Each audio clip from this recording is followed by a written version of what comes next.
Hello lovely people, সবাই কেমন আছেন? দেখেন, আজকে ছাদে উঠেছিলাম। ভাবলাম আপনাদেরকে একটু ছাদের ভিউটা দেখাই। আসলে প্রবাস জীবনে যারা আসে নাই তারা হয়তো বা জানে না যে বিকালটা কেমন।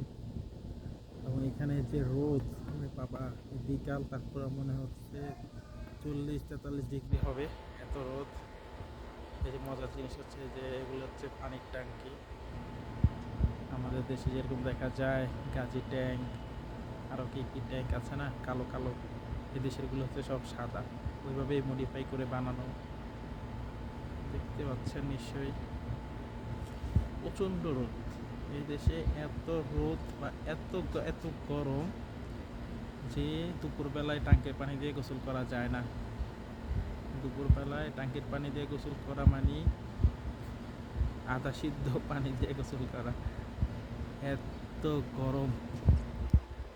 তার জন্য আমরা চেষ্টা করি যে একটু পানি কীভাবে ঠান্ডা করা যায়, একটু ড্রামে রেখে বা একটু ড্রামের পানি দিয়ে গোসল করা যায়। বুঝতেই পারছেন। আর সবচেয়ে মজার জিনিস হচ্ছে প্রত্যেকটা বাড়িতে এসি, প্রত্যেকটা বাড়ি, সেটা একতলা দুইতলা তিনতলা যাই হোক, এসি ছাড়া এখানে একটা দিন চলে না, একটা দিন চলা সম্ভব না। দেখেন, প্রতিটা বাড়িতে এসি। আমাদের ছাদে দেখেন এই যে 3টে এসি।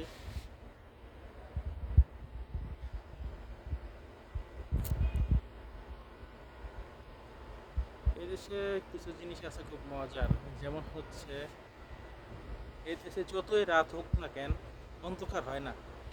অন্ধকার বলতে আমাদের দেশে যেরকম আমরা দেখি না, রাতেরবেলা ছাদে ওঠা যায় না, অন্ধকার।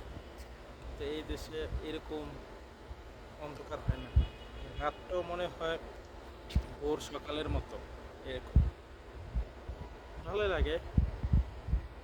আপনারা যারা প্রবাসে আসতে চান,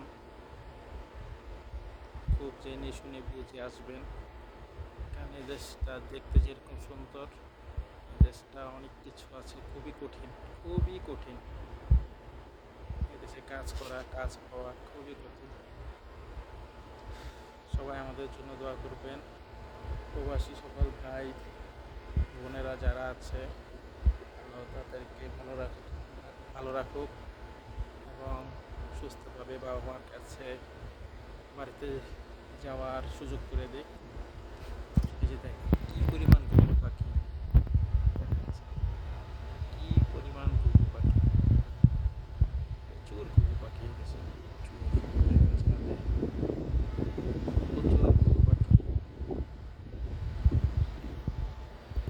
যাই হোক, সবাই ভালো থাকবেন, সুস্থ থাকবেন। আসসালামু আলাইকুম রহমতুল্লাহি ওয়া বারাকাতুহু।